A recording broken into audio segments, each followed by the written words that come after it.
Pretending to love someone was supposed to be easy until he started looking at me like I was his forever.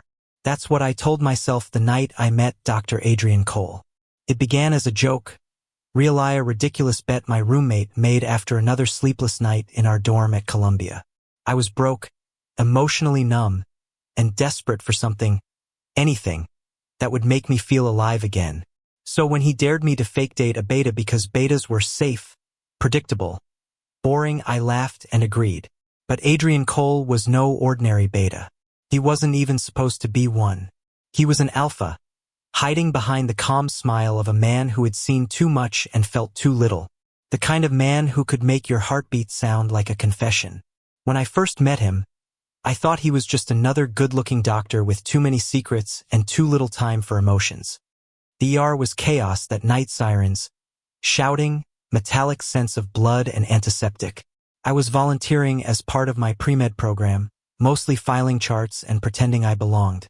Then I heard his voice. "Step back, you'll faint if you keep watching," he said without looking up. I didn't, and maybe that was my first mistake. Because when he finally looked at Metho's gray eyes locking onto mine, I knew I was in trouble. Adrian wasn't gentle. He wasn't soft-spoken like the other doctors who smiled at patients just because they had to. He was blunt, brutally honest, and coldly efficient. But beneath that precision, there was something Rawan ache he didn't know how to name. And God help me, I wanted to name it for him. We started seeing each other by accident. Coffee after night shifts turned into dinner. Dinner turned into stolen touches in his car, the kind you pretend not to mean but feel anyway. I told him I was just experimenting, that it was all fake, just a fun phase. He didn't question it, until he did. "You keep saying this is pretend," he said one night, voice low as thunder. "But why do you shake when I touch you?" I didn't have an answer. Maybe because it stopped feeling like pretending the moment he kissed me. I used to think love was easy until it was him. Adrian didn't believe in fate. He believed in science, in diagnoses, in things that could be proven. But he couldn't explain what was happening between us. The nights he'd call me just to hear me breathe. The mornings I'd wake up on his couch, sunlight painting his face like a secret I wasn't supposed to know. And then it happened. The impossible. I got pregnant. At first, I thought it was some cruel joke. Male pregnancies were rare, almost unheard of outside certain Omega variant cases, and I wasn't one. At least, that's what every test had said before. But Adrian looked at me with something between horror and awe. "It's real," he whispered. "You're carrying my child." The world tilted. I remember the cold metal of the examination table beneath me, the steady beep of the monitor, the way his hand trembled as he reached for mine. Everything should have ended there.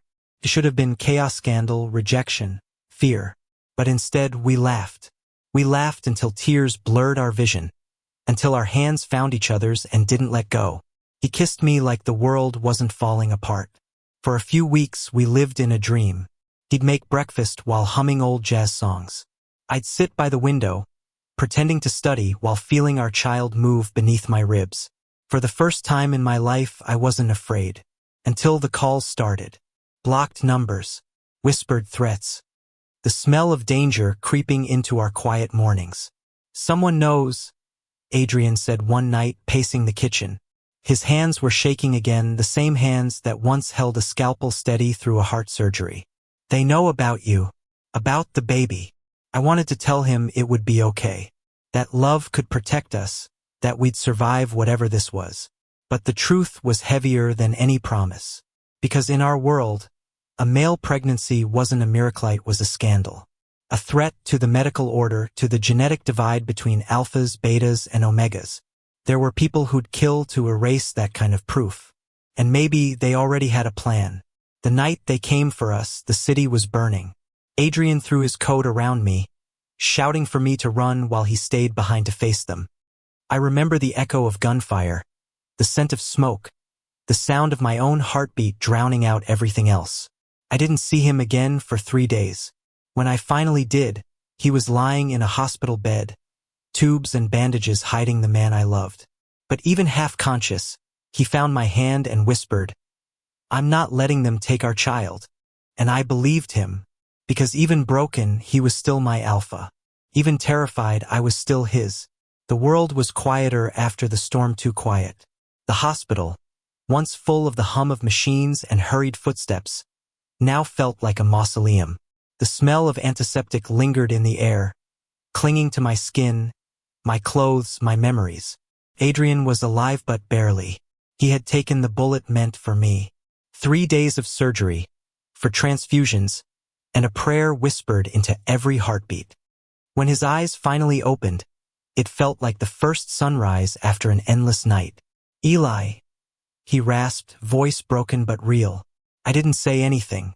I just took his hand and pressed it against my cheek, letting the warmth remind me that he was still here.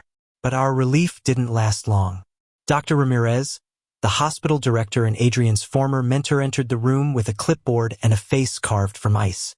"You have to understand," he said quietly. "This pregnancy, this child, it's an anomaly that could destroy the entire genetic order." "An anomaly?" I repeated, my voice shaking. "That's my child."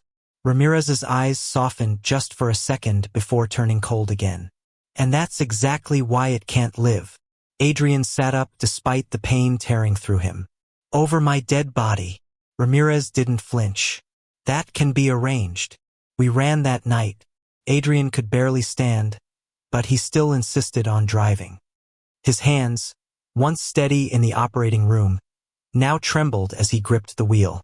I held our baby close, still so small, so fragile, breathing softly against my chest. The road stretched endlessly before us, lined with shadows and regrets. Every passing car felt like a threat, every pair of headlights like a promise of capture. "Where are we going?" I asked finally, my voice breaking the silence. "Somewhere they can't find us," he said. His words should have comforted me. They didn't, because I knew what they meant. The medical board, the genetic research division, the government agencies that wanted to erase any trace of what we had done. Our child wasn't just a baby. He was proof that the world could change. We made it to a small town in Montana, population barely 5,000, where everyone knew everyone's name and gossip moved faster than the wind. We rented a cabin from an old woman named Marjorie who didn't ask questions. She just smiled, handed me a set of keys and said, "You both look like you've been running too long. Rest." For the first time in months, we did.